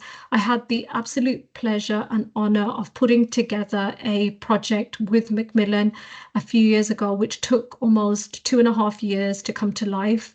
This is the Community Connectors Project, and it's a collaboration between 5 partners. It's headed by the Black Country ICB, and what we did was we identified key providers in the area that were really vocal in working and raising awareness around cancer, and it's looking at the whole journey. Next slide. So it's looking at, you know, who's largely impacted and how we can really make that difference, and how we can bridge that gap. So I mapped out some key organizations and I approached them and asked if they would be happy to collaborate with us over a 3-year period to deliver a project, a cancer champions project that would work closely with primary, secondary care, healthcare providers and other cancer charities to try and eradicate health inequalities. The project was recently launched, and we're absolutely delighted with the success of the launch, because so many individuals have reached out. They're actually inundated, and they're worried about the requests that are coming in, but it just shows there's a real desire for us to be partnering up and working with community grassroots organizations. But essentially some of the points that they're working towards is all of the things that we've spoken about: distilling myths, actually building up a positive relationship, promoting some of that early diagnosis, signs and symptoms awareness, improving health literature, whether that means thinking about digital inclusion, having more content that is translatable, so that people are able to engage, and looking at where those barriers exist and how we can eliminate some of those barriers. And the project itself crosses over to parts of Birmingham, so we're really delighted to be working in partnership with them and still have that relationship, and quite a strong one. Next slide. So this is just the final slide with some contact details for the community connectors. So we have got the project coordinator there, Cassie, with the 4 connectors from the Bangladeshi. One of the connectors is Nilis from the Bangladeshi Islamic Association. We have a male and a female worker from the Nishkam Center. We have Amina from the Yemeni Community Association, and Veronica from the West Bromwich African and Caribbean Resource Center, working in collaboration to try and engage and tackle some of those inequalities. So thank you very much. Thank you so much, Kafila, for your amazing work, but also for emphasizing really the absolute importance and prioritization of community involvement in initiatives and the difference that it does make. So thank you so much. So I just wanted to check, because I think our next speaker is having some IT problems. Dr. Pansham, are you there? I'm here and my laptop is working as we speak. Oh, lovely. Okay. So we're going to hear from Dr. Shivan Pansham, who is a consultant hematologist at Sandwell and West Birmingham NHS Trust, who's going to talk about sickle cell disease and the research involved with that as well. So are you happy for me to move your slides? Yes, please. So the title of my talk is relevant to this audience, but essentially what I wanted to highlight was some of the gaps we have in understanding of this condition that I look after. Next slide, please. So if we start, so the contents of my talk will include what is sickle cell anemia or sickle cell disease, some of the clinical outcomes, some of the limitations of current standards of care, gaps in care for this patient group, and then where genomics may help understanding some of the differences in clinical presentations. Next slide. So if we start off with basic stuff, so sickle cell disease is a monogenetic disorder. It's the commonest inherited blood disorder in the UK. We've gone too many slides back, thank you. So it results from a single gene deletion, resulting in one single amino acid substitution, which leads to an abnormal hemoglobin, which is called sickle hemoglobin. Normal hemoglobin is called hemoglobin A. Sickle hemoglobin is referred to as hemoglobin S. And under certain conditions, so for example, if the red blood cells are deoxygenated, or if the red blood cells are exposed to any inflammation, then the blood cell changes from being nice and round like a donut to that of a sickle shaped, as in akin to the knives that were used to cut rice ages ago. And so these sickle cells are quite rigid. They are less deformable. They are more likely to rupture, leading to what we refer to as hemolysis, resulting in anemia. So the red blood cells have a shortened survival. But the hallmark of the disease is where the irreversibly sickled cells block the small blood vessels, resulting in a phenomenon called vaso-occlusion. So if we get no blood flowing more distal to the circulation, and that can most commonly manifest as pain. And on this blood film, we can see the nice round red blood cells, and we can see here the very classic long, long, very rigid sickle cells, which have a characteristic appearance. Now, it's very clear that although this is the basic pathogenesis of the condition, that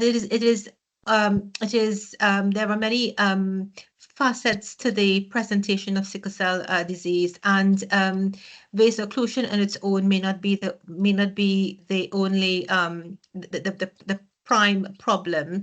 We also know that it is an endothelial disorder. So, for example, there's endothelial activation, which a higher risk of thrombosis, say, for example. And it's very clear that this single monogenetic disorder has variable clinical manifestations. And our lack of understanding of what leads to some of this leads to the differences in presentation and indeed treatment. So next slide. So it is an autosomal recessive condition, and the genetic advantage in sub-Saharan Africa, which is where the majority of hemoglobin S arises from, is that it protects against, in the heterozygous state, from acquisition of malaria. The thalassemia syndromes are predominantly from the Southeast Asian and Mediterranean populations, but because of our increasing diversity, I think the areas of origin will be important for us when we screen patients. But we have roughly 17,000 patients with sickle cell anemia in the UK, and roughly around 2,500 people with major thalassemia syndromes. Next slide, please. And where are these patients located? So I work in the West Midlands, and we have the second largest cohort of patients outside London. And excuse me. And there is a disparity in clinical care. So obviously, if you're in a big urban city, very familiar with the care of people with sickle cell anemia, then you would expect standards of care to be better. So the national commissioning setup is that we have networks of care, which aims to ensure that every patient, if you're in a low prevalence area in Cornwall, receives the same level of care as if somebody were in London. And there are networks of care. They are supervised by clinicians who have experience in managing sickle cell anemia, but this is only a start, really, in terms of trying to improve equity of care and also to improve clinical standards. And this is a start, but we have really a long way to go. Next slide, please. So it is a multisystemic disorder, and the manifestations start from around 6 months of age. And this slide is just essentially to give people a flavor for some of the various organ problems. So, for example, if we start off with the nervous system, sickle cell anemia is the commonest cause of childhood stroke. And we know from studies that there are things that we can do to reduce this risk, which is with blood transfusions, but that risk does not go down to zero. We know that so from top to toe, so we have the risk of strokes, highest in childhood, but then arising later on in the latter decades of life. We have retinal problems, which are often undetected. Increasingly, as patients get older, we have chronic pain, which adversely impacts on quality of life. In the acute setting, we have crisis in the lungs, which can make someone quite ill over a short period of time. Longer term, we have pulmonary hypertension, which can be progressive and which has no good treatment in sickle cell anemia.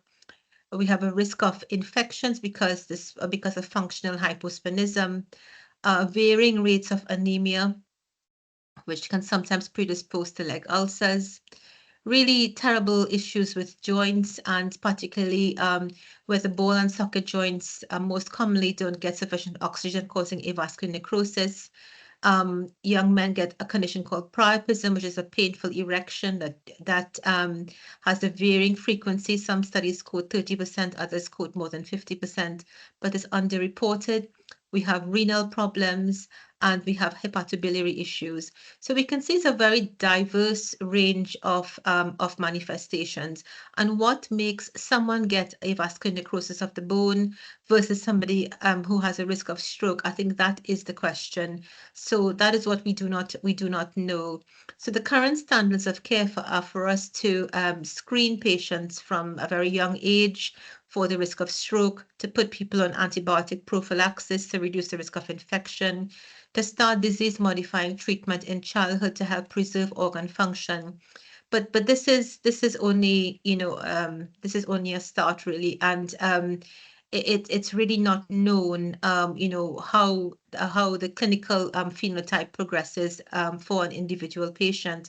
And as we see more patients, thankfully, surviving older now, we are seeing an increasing range of comorbidities that we are really just getting to understand.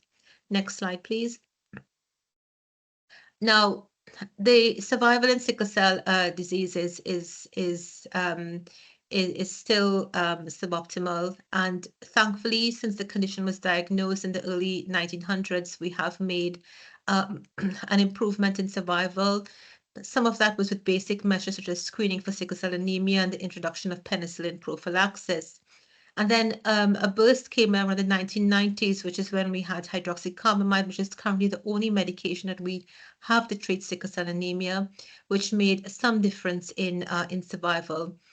We can see on this curve on the right-hand side here that if we were, this is US data, if we were to look at the probability of survival, that both for men and women with sickle cell anemia, that there is the chances of survival are significantly reduced than age and age-matched controls. Next slide, please. And in the UK, what is the figure? So this these are from UK data, and this look at health hospital statistics. It's retrospective, so there are always limitations with this kind of data, but it gives us a good flavor for looking at the demographics of patients over 10 years in the UK. And the majority of patients were the median age was around 25. Most patients were either from a Black Caribbean or Black African ethnic group, but also concerningly that most patients with recurrent crises were from the most deprived socioeconomic groups, and the patients were people without sickle cell anemia from the general population. Next slide, please.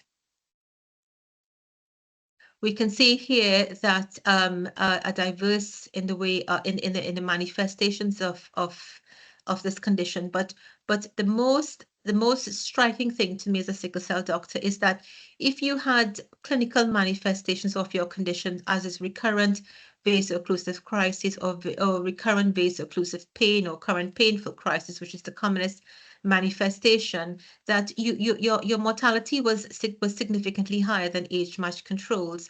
And even more worrying, that the median age of death for patients in the United Kingdom with sickle cell anemia or sickle cell disease was around 40 years. So that's 40 years lower than the general population. So for me, this is incredibly sobering. We can see from the table on the right that, again, the prevalence of all the various comorbidities are very variable, and we really need to understand a bit more, you know, what drives some of these things. Next slide, please. And so we follow this up with a second study, again looking at comorbidities in England. Next slide. So this looked at a 10-year cohort data. And we can see here, and this is essentially to give you a flavor of the differences in clinical manifestations. So we divided roughly just over 9,500 people with sickle cell disease into different cohorts. Those who had crises, those who were on transfusions, those who had none of the above. And we can see here that you know, quite a number of people had more than one comorbidity, and that this increased as patients got older. So in summary for this, it's a complex condition with quite a significant comorbid profile, and yet quite significant mortality in the Middle Ages. Next slide, please. Next slide. Next slide, please. Okay, so what are the current standards of care? Sorry. Yeah, we are good here. Okay, so vaso-occlusive pain or sickle cell crisis pain is the commonest manifestation, and people will present from as early as 6 months of age. And some of the patients report that this pain is so excruciating that a patient has once remarked to me that they would rather die than have sickle cell pain. Now, I wanted to focus on this because this shows some of the inequity of care that this patient group experiences. So severe sickle cell crisis pain is often so significant that patients need to present to hospital to have strong pain management. Next slide. And this report, and if anybody really is at a loose end, this report is really sobering to read, because this was an all-party parliamentary group report looking at the care for patients with sickle cell anemia. And this started off when a young man in North London experienced really poor care in a hospital. He was essentially on an outlying ward, on a surgical ward with a medical condition, and phoned 999 from his hospital bed because he felt he was not getting the right care. And this led to a discussion where we had reports from healthcare professionals and patients, where it revealed many significant failings on all different levels. So substandard care, a lack of awareness, a lack of training, negative attitudes towards sickle cell patients, a lack of compliance with national standards. There are lots of guidelines that we've written, and inadequate investment in sickle cell care. Next slide, please.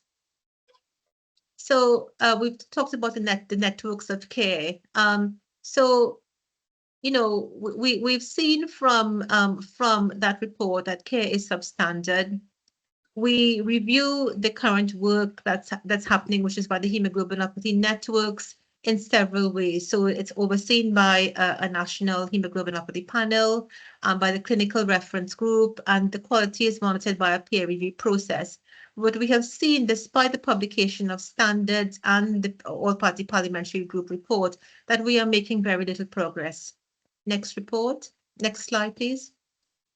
And so there are various initiatives, and I think the hemoglobinopathy will recognize that more needs to be done for this. So there are various initiatives. So that involves pilot sites to bypass the emergency department, having universal care plans in hospital, having national education tools available, and having this campaign called Can You Tell It's Sickle Cell, and the Act Now, which I've just taken a screenshot here. Next slide. So the therapy options, of course, are also even more limited. The drug that we had in the 1990s remains the only licensed medication to treat this condition. There's been a lot of excitement about 2 newer agents, but unfortunately these have had to be withdrawn. And we have curative options that are available, but only for a very small minority of patients. So increasingly, you know, as I'm talking to you, I'm getting increasingly more depressed, because we have a complex condition, only one medication, a curative option only available to a small number of people, and big gaps in care. Next slide. So there is a need for more research, and this was identified in the all-party parliamentary group report. And akin to some of the themes from some of the previous speakers, I think you know, even investment in sickle cell research has been inadequate. Patient involvement and engagement in research and new therapies has often been a bit of a challenge. Next slide, please. And so this leads us on to the Genomics and Sickle Cell Research Initiative. Now, this is not something that I'm personally involved in, but I can tell you a bit about it. And the aim for this is to build a a sickle cell genomics database, and it's led by patients in collaboration with healthcare professionals. The address is at the bottom of the slide, so if anyone is interested, I'm sure you can look that up. Next slide, please. And so, what are the objectives of this study? And this is to create a resource to understand the genetic factors that may impact on the varying clinical manifestations. So this may be able to guide therapies, for example. This may be able to sort of more target preventative measures. And it would be an opportunity for the sickle cell community to help participate in areas of unmet needs in research and to help support future generations of patients. The collaboration with the sickle cell patient group and the healthcare professionals has been a strong one, and I think this genomics project is also a reflection of that. And the ultimate goal is to get better treatments and to develop curative therapies for our patients. Next slide, please. And so this is this Genomics in Sickle Cell Research Initiative is being done in partnership with the NIH Bioresource Project. And so this is where patients have been, if invited, giving a blood sample, and then the Improving Black Health Outcomes project is just on the back of that. And again, this is being led by Genomics England and in collaboration with King's College London. The website details, I think it'll be on the Genomics England website. And again, this is a resource that anyone can look up. Next slide, please. And so there are also other partnerships involved in the sickle cell genomics, and that is involving the Sickle Cell Society. Some of you may have heard about the NHS Blood and Transplant Blood Group Genotyping Project. So we know that there is a difference in antibodies or the or blood group expressions between the donor blood group, which is predominantly Caucasian, versus the recipient blood group, and this leads to challenges in providing right blood for patients. So what we are looking at, what this project is going to look at, is looking at DNA testing of patients and blood group donors to see if we get a better match, whether we might be able to get blood to more patients, and particularly those who we struggle to get right blood to right patient. So this is in its early stages, and there are several steps to go before we know that if we genotype donor and recipient, whether this leads to a better outcome. So this has been accruing samples, and I think we eagerly await the outcome of this initiative. And the final partnership is with the expert panel of clinicians and patients. As I said, I'm not part of this expert panel, so please refer to their website for for further contact details. And I think that might be my last slide. Thank you very much, Dr. Pansham. For me personally, I think this just highlights some of the inequalities that we have going, but also the crucial need for more research. So thank you very much. Just for everybody, our time was coming to an end. We have got one more speaker, so I understand if anybody needs to go, it has been recorded. It will be on our YouTube site, but we are going to just continue. We've got one more speaker, which is our very own Karen Creed, our lead midwife from Central and South Genomics Medicine Service, who is going to present some information on the generation study, and then we're nearly done. So I hope you can stay. Thank you for the introduction, Phil. Next slide, thank you. And for those of you who are staying on, thank you. I'm only going to be speaking for about 10 minutes, so it's not too much longer. So yeah, we just wanted at the end to give you a brief overview of the generation study. And you may have heard about it. It was in the news 3rd of October. It was on all the major news outlets and national press and local sort of TV, radio and press as well. And it's currently live live at selected sites across England. And it's important because it's probably the biggest genomic study we've had since the 100,000 Genome Project. And what we want to do today is just give you a very brief overview and then just consider some of the EDI aspects today, and consider how we support diverse and equitable recruitment to the study. Next slide. So what is the Generation Study? Well, it's a research programme and it's approved by the Health Research Authority. It's led by Genomics England in partnership with NHS England. And the aim is to undertake whole genome sequencing on 100,000 babies to screen for over 200 rare genetic conditions. What we're looking for here are rare childhood onset conditions that are identifiable before symptoms occur, and where early treatment can hopefully make a difference. What we're not looking for are carriers. We're not looking for late childhood onset or adult onset conditions. We're not looking for variants that may predispose to a risk of certain conditions like cancer and so forth. We're just looking at those childhood onset conditions. We expect to find about 1,000 condition suspected results during the course of the study. Any baby with a condition suspected result will be referred for confirmatory testing, and where that condition is confirmed, then they'll be put on an NHS treatment pathway and followed up accordingly. And I need to be clear that this study is not replacing the current newborn blood spot screening programme.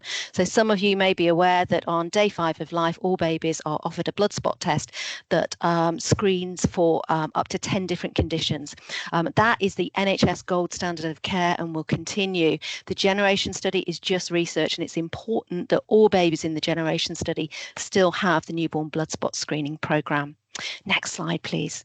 So our goal in the Generation Study is to develop evidence for policymakers on whether whole genome sequencing should be offered to all children at birth, and if so, how should we do that? To that end, there's 3 main areas of focus. Firstly, we want to evaluate the utility and feasibility of using whole genome sequencing as a screening test at scale to find rare genetic conditions early, and ideally improving outcomes and shortening that lengthy diagnostic odyssey that some families currently find themselves in. So essentially, we're using whole genome sequencing in a different way. We're using it on asymptomatic healthy people to see if we can find the conditions. Secondly, we want to use the data obtained for further research, and hopefully that will improve our understanding of rare disease and potentially help develop new tests, new treatments for genetic conditions in the future. So all babies who take part in the study will have their genome stored in the National Genomic Research Library. And finally, we want to explore the longer term implications of storing a baby's genome over the course of their lifetime.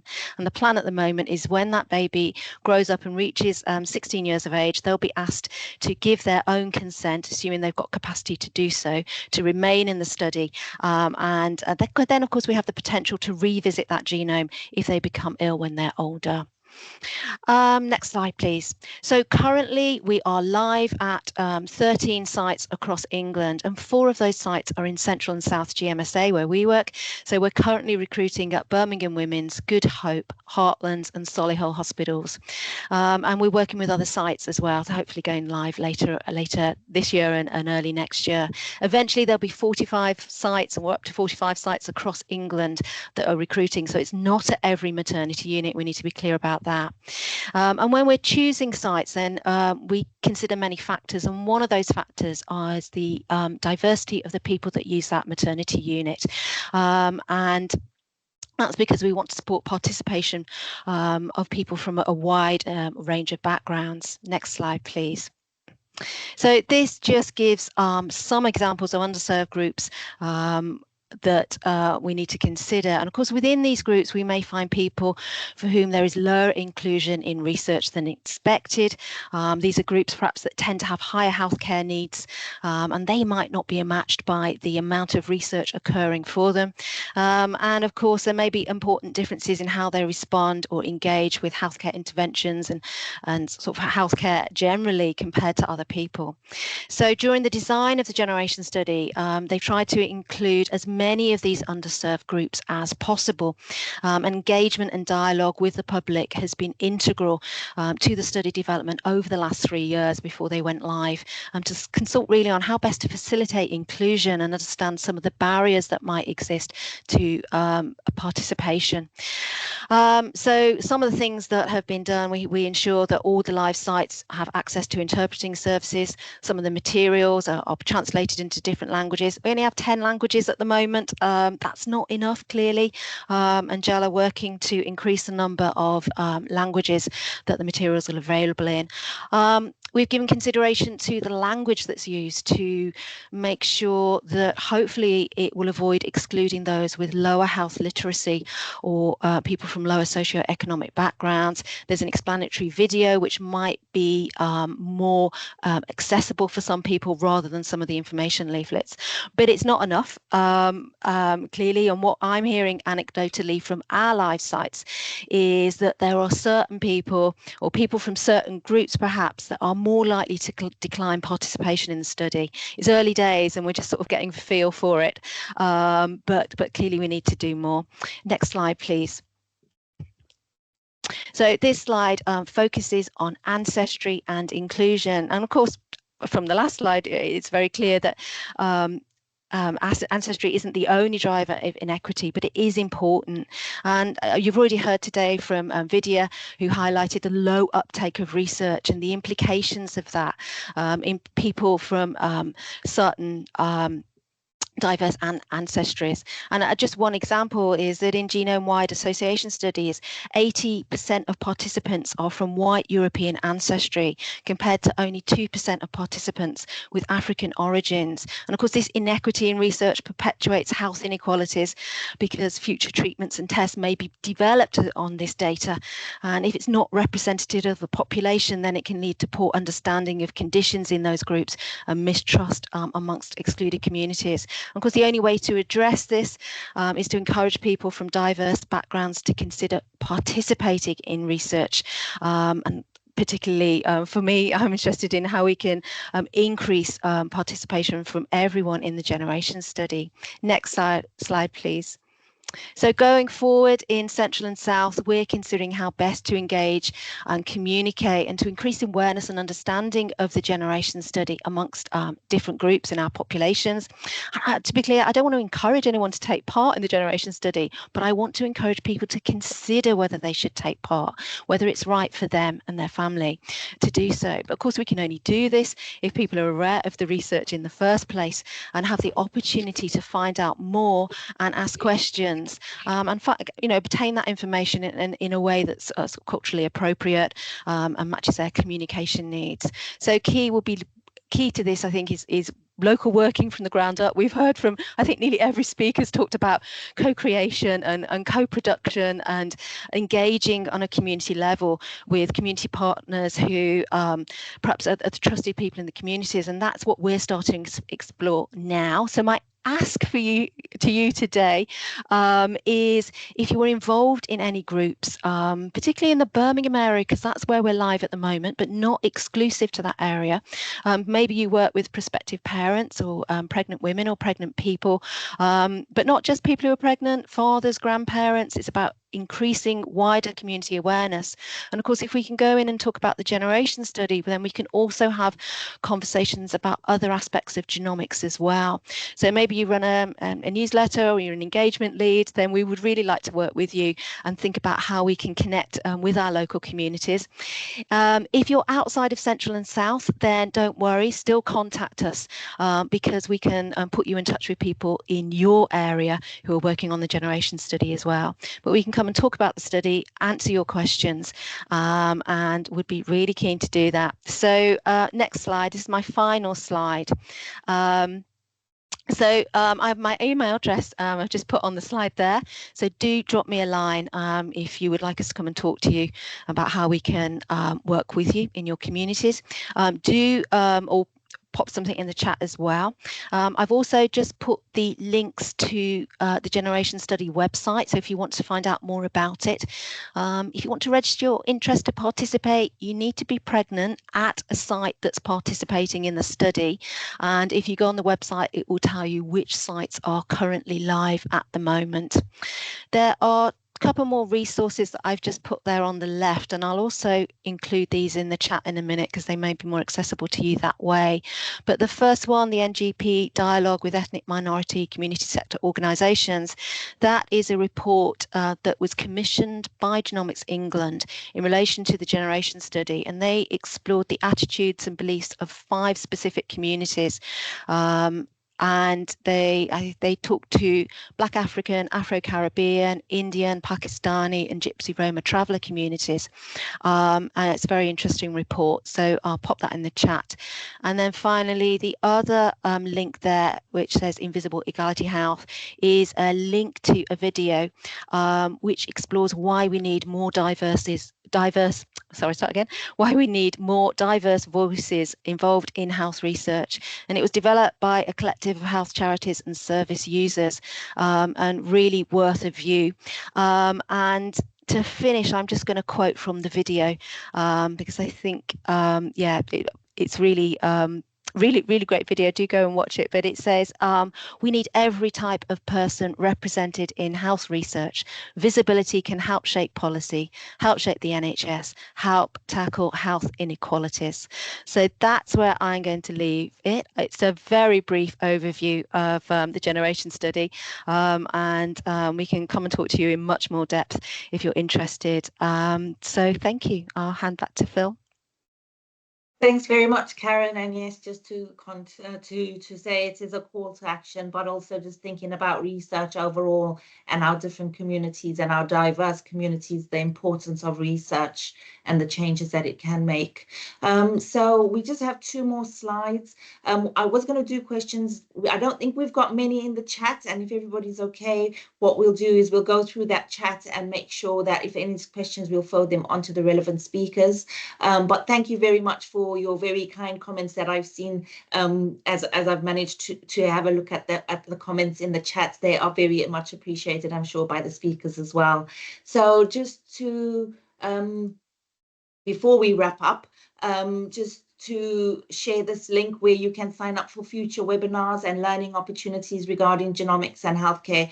And we really encourage everybody to stay informed and be involved in these very important conversations.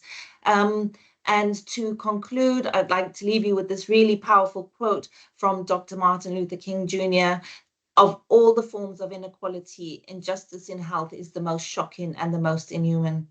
Really, racial inequality in health, as Dr. King does point out, is in stark contrast in many health dimensions and warrants attention. So as we honor Black History Month, let's remember that our efforts towards achieving equity in healthcare are not just necessary, but imperative. And together we can advocate for change and ensure that every individual, regardless of their background, has access to the care and the resources they deserve. So the time is always right to do what is right. So thank you very much to all our speakers. I think we've had a great webinar, and I've hoped we've made you just think more about the patients you're seeing and the importance of those patients' voices. Your participation has been crucial, and we just strive to create a more equitable future in genomics. Thank you all. Have a wonderful day. Thank you.